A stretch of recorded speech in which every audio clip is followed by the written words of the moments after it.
Halo dan selamat datang kembali. Anda pernah nggak sih merasa kayak terlalu deket gitu sama satu masalah? Atau pas mau ambil keputusan, rasanya buntu, nggak bisa lihat jalan keluarnya? Sering banget itu kayaknya ya. Kita semua pernah lah. Iya kan? Kayak kejebak sama detail-detail kecil gitu. Nah hari ini kita mau coba lakukan eksplorasi mendalam yang cukup seru nih. Gimana caranya mengubah perspektif fisik kita, walaupun cuma dalam pikiran aja, ternyata bisa bantu kita lihat gambaran besarnya. Dan ujung-ujungnya bikin keputusan lebih bijak ya. Betul. Wawasan ini kita dapat dari beberapa bacaan soal teknik psikologi yang namanya distancing. Atau ya menciptakan jarak gitu. Distancing. Oke. Jadi misi kita kali ini kita mau coba bongkar nih kekuatan dari yang namanya jarak spasial. Gimana caranya melihat sesuatu dari jauh atau mungkin dari tempat lebih tinggi. Itu bisa bantu kita nembus keruwetan detail dan nangkap apa yang paling penting gitu ya. Persis. Menangkap esensinya. Mungkin kayak kata Elsa di Frozen itu loh, lucu ya gimana jarak bisa bikin segalanya tampak kecil. Haha, iya ingat. Atau gini deh, bayangin Anda lagi di lantai dansa, rame banget. Mungkin agak canggung gitu ya ngeliatin orang sekitar. Oke. Terus tiba-tiba, jeren, Anda bisa lihat semua itu dari balkon di atas. Wah, perspektifnya langsung beda kan? Jelas beda banget, lebih luas ngelihatnya. Nah, kemampuan ubah perspektif kayak gini nih yang mau kita bedah bareng hari ini. Menarik. Oke, mulai dari mana nih?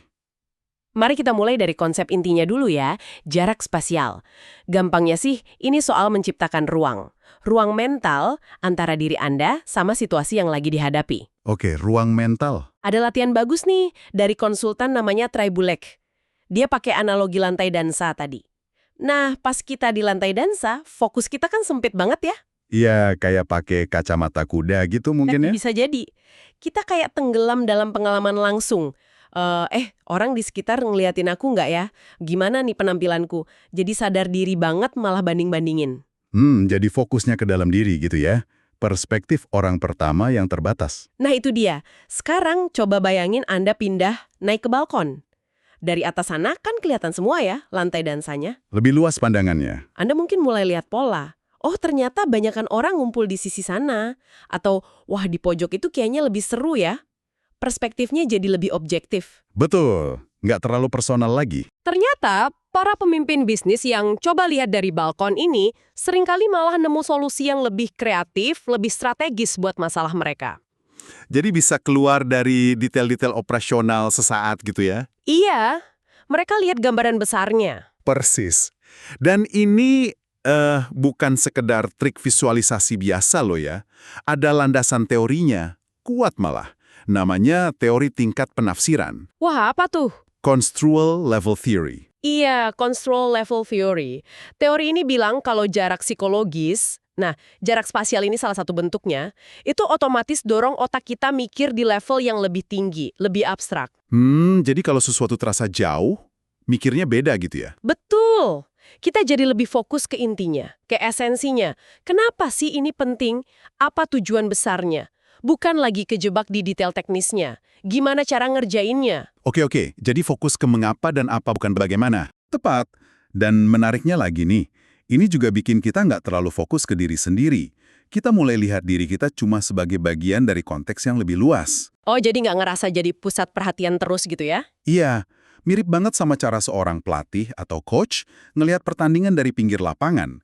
Dia kan nggak fokus ke satu gerakan pemain aja, tapi lihat pola permainan, strategi tim secara keseluruhan. Oke, masuk akal banget analogi coach itu. Teori Construal Level Theory, ini kedengerannya agak akademis ya. Tapi intinya, kalau kita ambil jarak dikit, pikiran jadi lebih abstrak, lebih strategis. Kurang lebih gitu. Tapi gimana ini beneran bekerja di situasi nyata? Maksud saya, apa iya? Cuma bayangin kita jauh aja bisa ubah keputusan gede.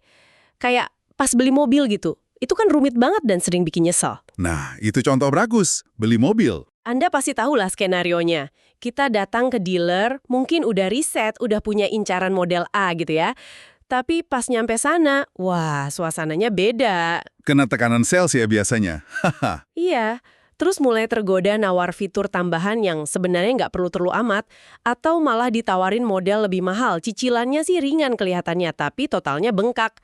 Kita kejebak detail dan suasana di sini dan saat ini yang intens itu. Benar, keputusan jadi emosional kadang. Makanya nggak heran ada statistik bilang sekitar 39% pembeli mobil baru itu nyesel sama keputusannya. Lumayan tinggi loh itu. Wow, 39%. Iya juga ya? Nah, ngomong-ngomong soal ini, ada studi relevan nih dari Cornell University. Penelitinya Fukukura dan kawan-kawan. Mereka bikin eksperimen menarik. Gimana tuh eksperimennya? Oke, jadi ada kelompok dekat dan kelompok jauh secara mental. Terus hasilnya? Hasilnya nih benar-benar nguatin ide soal kekuatan jarak tadi. Kelompok yang bayangin beli mobil di tempat jauh, di Portland itu, Ya, yang jauh. secara konsisten bikin pilihan mobil yang dinilai lebih baik secara objektif. Misalnya, lebih irit bensin, fitur keamanannya lebih lengkap. Padahal informasinya sama loh yang dikasih kedua kelompok. Sama banyaknya, sama kompleksnya. Loh, kok bisa? Padahal infonya sama persis. Nah, itu dia pertanyaannya. Kenapa bisa begitu?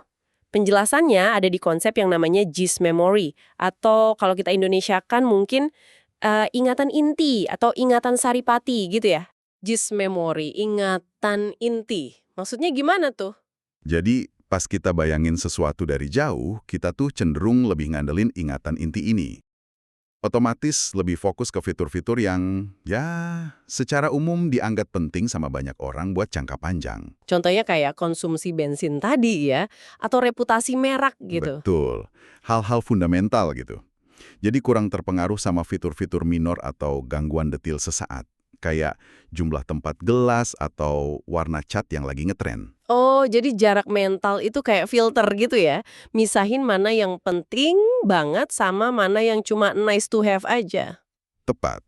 Jarak itu bantu nyaring informasi, misahin sinyal dari noise. Nah, relevansinya buat Anda apa? Kalau lagi hadapin keputusan rumit, banyak variabelnya. Entah milih kerjaan, investasi, atau rencana liburan deh. Coba luangin waktu bentar. Bayangin Anda ambil keputusan itu dari tempat yang jauh secara geografis. Ini bisa bantu Anda fokus lagi ke prioritas utama Anda tuh apa sih sebenarnya? Biar nggak kejebak detail kecil yang sesaat menggoda. Tunggu. Ini bagian yang menurut saya paling wow gitu. Jadi bukan cuma jarak fisik yang ngaruh, tapi cukup dengan persepsi atau keyakinan kita aja kalau ada jarak, itu udah bisa ngaruh. Iya, kedengarannya kayak sulap psikologis ya, tapi studinya nunjukin gitu. Kayak di studi negosiasi sepeda motor oleh Henderson itu ya. Desainnya cerdik banget tuh. Partisipan negosiasi harga motor lewat chat aja. Betul, cuma lewat teks. Kuncinya di sini, sebagian dibilangin lawan negosiasinya itu ribuan kaki jauhnya. Sebagian lagi dibilangin cuma beberapa kaki aja jaraknya. Padahal ya sama-sama online, jarak fisik nggak relevan sama sekali. Iya, cuma permainan persepsi aja. Dan hasilnya bener-bener nunjukin kekuatan persepsi jarak ini. Gimana tuh hasilnya? Kelompok yang percaya lawannya jauh, itu secara signifikan lebih sering berhasil capai kesepakatan yang sama-sama enak. Win-win solution gitu. Oh ya, mereka lebih bisa nemu solusi integrated gitu ya istilahnya. Tepat, integrated resolutions, di mana kedua pihak merasa puas. Kenapa? Karena jarak yang dibayangin itu, walau nggak nyata, kayaknya otomatis geser fokus mental mereka. Jadi mikirnya gimana? Mereka jadi lebih mikirin prinsip-prinsip abstrak di balik negosiasinya, kepentingan bersama jangka panjang, solusi kreatif. Jadi nggak kekunci di posisi nawar yang kaku atau detail kecil yang bikin berantem. Wah, menarik banget. Analoginya mungkin kayak kita lihat Menara Eiffel. Kalau dari jauh kan kita kagum sama bentuk ikoniknya ya, siluetnya di langit Paris. Kita nangkap esensinya. Gak mungkin kita fokus tuh baut-bautmunya gitu ya dari jauh. Nah itu dia, nggak fokus ke paku kelingnya. Jarak ngasih perspektif gambaran besar. Ini sejalan banget sama nasihatnya pakar negosiasi William Ury. Kalau negosiasi lagi panas, udah mulai debat kusir, coba deh secara mental pergi ke balkon. Ambil jeda, lihat dari atas gitu ya. Betul. Ingat lagi tujuan utamanya apa. Jarak mental ini bantu jaga kepala tetap dingin. Oke. Ini semua kedengarannya bagus banget ya. Jarak bantu kita mikir lebih abstrak, strategis, kolaboratif. Tapi kayaknya semua ada dua sisi ya. Ada nggak sih sisi negatifnya? Atau mungkin jarak ini malah bikin kita kelewatan sesuatu yang penting? Pertanyaan bagus banget. Dan jawabannya, iya, ada potensi jebakan kalau kita nggak hati-hati. Contoh yang paling sering disebut itu tragedi pesawat ulang-alik Challenger tahun 86. Oh iya, tragedi Challenger. Itu kan fatal banget ya. Iya, dan ini contoh sedih gimana jarak, dalam kasus ini jarak fisik, dan mungkin juga jarak organisasional bisa ikut andil dalam kegagalan komunikasi yang fatal. Gimana tuh ceritanya kalau dikaitkan sama jarak? Jadi gini, para insinyur di Morton Vehicle, perusahaan yang bikin roket pendorongnya Challenger, itu lokasinya di Utah. Jauh kan dari pusat kendali peluncuran NASA di Florida? Oke, Utah sama Florida jauh ya. Nah, berdasarkan data dan analisis mereka, insinyur-insinyur ini punya gist atau firasat kuat, bahkan ini sebenarnya kekhawatiran berbasis data ya, kalau komponen penting namanya O-ring. O-ring, cincin karet penyegal itu ya? Betul, itu bisa gagal fungsi kalau suhu pas peluncuran terlalu dingin. Mereka lihat potensi bahaya besarnya, tapi mereka kesulitan nerjemahin kekhawatiran gest ini jadi argumen teknis yang detail, kuantitatif, dan cukup meyakinkan buat manajer NASA yang jauh di sana. Jadi komunikasinya mungkin terlalu abstrak ya buat orang NASA? Bisa jadi, atau kurang terasa mendesak gitu di telinga para pengambil keputusan. Sementara itu, di sisi lain, para manajer NASA di Florida itu kan deket banget sama tekanan peluncuran ya. Tekanan jadwal, politik, ekspektasi publik. Iya, mereka di sini dan saat ini banget. Fokusnya gimana caranya peluncuran sukses sesuai rencana. Nah, karena tekanan kedekatan ini, mereka butuh bukti bahaya yang konkret banget, detail banget, nggak ambigu. Baru mau mikirin nunda peluncuran. Jadi, peringatan JIS dari jauh, dari insinyur Tiokol, yang mungkin kedengaran kurang definitif atau terlalu hati-hati, akhirnya ya keabaikan gitu aja di tengah riuhnya persiapan akhir. Mereka lebih fokus ke gimana caranya meluncur daripada mundur bentar dan nanya, aman nggak sih buat meluncur? Gitu ya? Kurang lebih begitu. Pelajaran dari tragedi ini dalam banget sih. Jangan pernah remehin wawasan, intuisi, atau ingatan inti yang datang dari perspektif jauh hanya karena mungkin datanya kurang detail atau kuantitatif. Karena justru perspektif jauh itu sering nangkap esensi atau resiko besarnya ya. Betul. Yang mungkin malah kelewat sama orang yang terlalu terlibat langsung atau tertekan sama urgensi. Jadi ini pengingat buat kita semua. Pernah nggak sih Anda ngabain firasat atau pandangan gambaran besar dari diri sendiri atau orang lain karena terlalu fokus ke data mentah, spreadsheet, atau detail kecil di depan mata? Iya juga ya. Mungkin ada saatnya kita perlu sengaja naik ke balkon itu tadi, walau nggak nyaman ya. Justru itu, kadang perlu dipaksa. Nah, ini jadi mikir nih, gimana caranya kita bikin jarak mental ini paling efektif? Apa cukup bayangin masalahnya menjauh dari kita? Atau kita yang harus pindah tempat secara mental? Ada bedanya nggak sih antara muter dunia di sekitar kita sama kita yang pindah di dalam dunia itu? Itu pertanyaan bagus. Dan ternyata, ada bedanya loh. Penting malah. Secara umum, ada dua cara kita bisa nge-frame ulang situasi secara mental buat bikin jarak. Oke, gimana tuh caranya? Pertama, cara egosentris. Kita lihat diri kita sebagai pusat, terus kita bayangin masalahnya itu yang gerak menjauh dari kita. Dunia kayak muter ngelilingin aku yang diam aja. Oke, itu egosentris. Yang kedua? Yang kedua, cara alosentris. Nah, kalau ini, kita bayangin diri kita sendiri yang gerak atau pindah posisi relatif terhadap dunia atau masalah itu. Kita yang pindah lokasi secara mental. Oh, jadi kitanya yang jalan-jalan di pikiran gitu ya? Iya. Dan studi pakai fMRI, pencitraan otak, oleh Simon Lembre, itu nunjukin kalau dua proses mental ini ngelibatin area otak yang beda. Menarik. Terus mana yang lebih efektif? Nah, yang lebih penting, cara alosentris, jadi kita yang pindah posisi dalam pikiran, itu cenderung ngasilin efek jarak psikologis yang lebih kuat dan lebih efektif. Kenapa bisa gitu? Karena cara alosentris ini lebih alami buat ngaktifin sudut pandang pengamat luar, kayak coach tadi.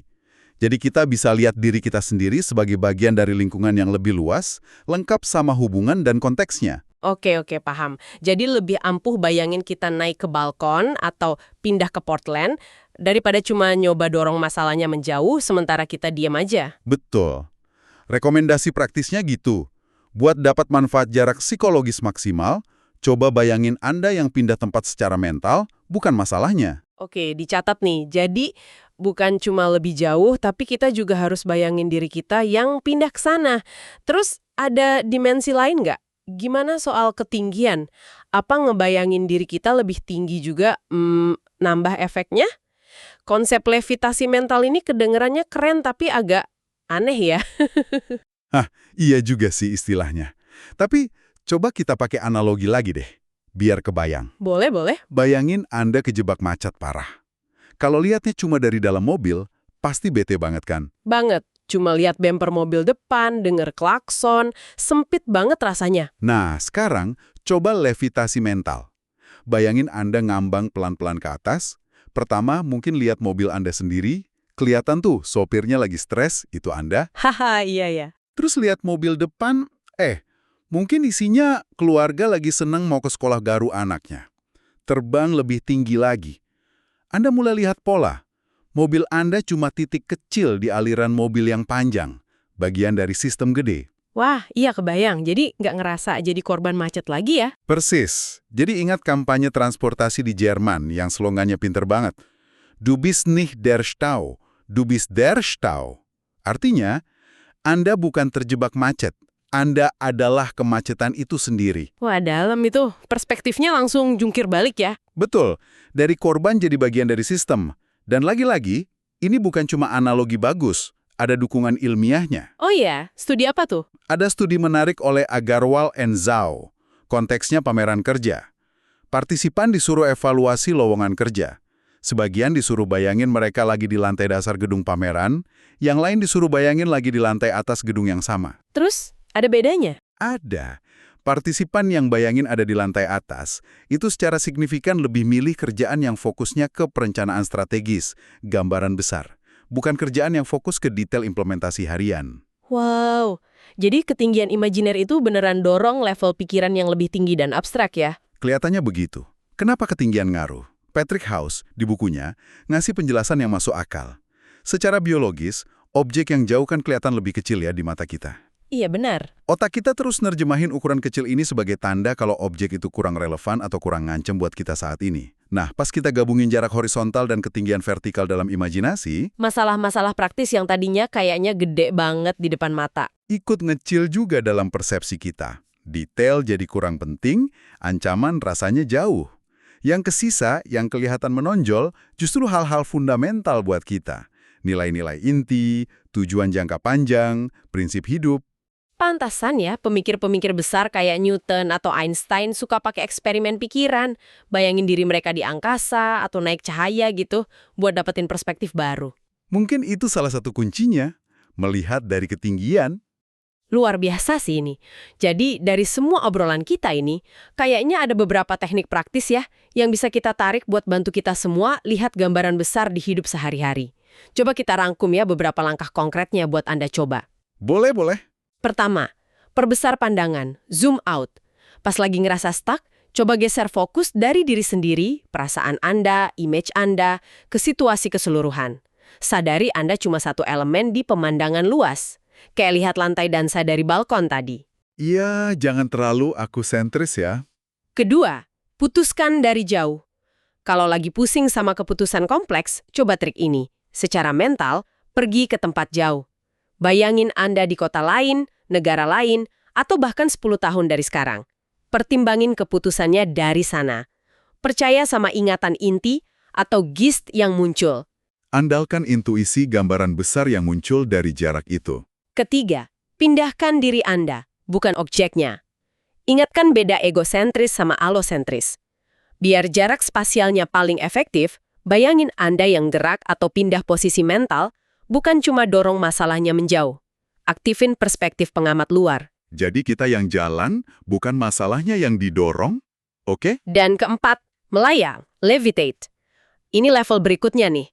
Pas Anda pindah diri secara mental, jangan cuma bayangin ke tempat jauh, tapi juga ke tempat yang lebih tinggi.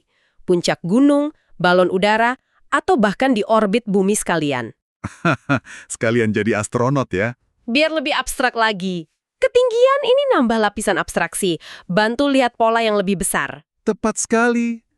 Semua teknik ini, mau kita sebut lihat dari balkon, bayangin dari Portland, negosiasi dari jauh, atau terbang di atas macet, intinya ini alat mental yang kuat banget dan bisa Anda pakai kapan aja. Kapan paling pas pakainya nih?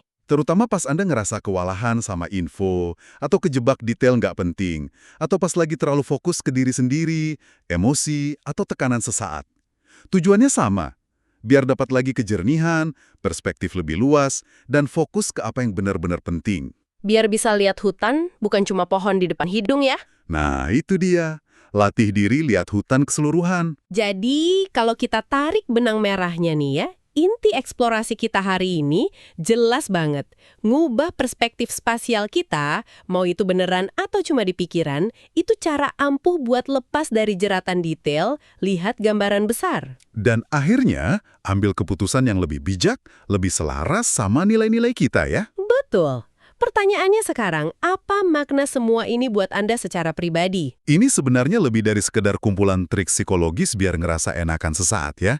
Dengan kita sadar dan rutin ngelatih kemampuan bikin jarak spasial ini, mau fisik sesekali atau mental kapan aja perlu, kita sebenarnya lagi ngundang dan ngelatih mode berpikir yang beda dalam diri kita. Mode berpikir yang gimana tuh? Yang cenderung lebih jernih, lebih abstrak, lebih strategis, dan yang penting, lebih nyambung sama nilai-nilai dasar kita dan tujuan jangka panjang kita. Kita kasih diri kita ruang napas dan kesempatan fokus ke apa yang beneran berarti, lampaui keruwetan detail atau urgensi palsu yang sering bikin kita salah arah. Menarik banget penekanannya di situ. Oke, sebagai penutup nih, kami mau tinggalin satu pemikiran buat Anda bawa pulang, mungkin buat dicoba juga. Lain kali Anda hadapin persimpangan jalan, keputusan penting, atau bahkan keputusan kecil yang rasanya kok berat banget ya. Entah soal kerjaan, hubungan, arah hidup. Atau sesimpel milih menu makan malam pas lagi capek dan bingung. Coba deh ambil jeda bentar. Sebelum langsung reaksi atau mutusin, tanya ke diri sendiri pertanyaan ini. Kalau saya bisa lihat situasi ini dari puncak gunung yang jauh banget, atau mungkin dari luar angkasa yang sepi, apa ya yang bakal kelihatan beda? Apa sih sebenarnya intisari dari masalah atau pilihan yang lagi saya hadapin ini? Coba direnungkan ya. Terima kasih banyak sudah menyimak pembahasan mendalam kita kali ini. Semoga ada wawasan baru yang bisa Anda petik. Semoga bermanfaat ya. Sampai jumpa di kesempatan berikutnya.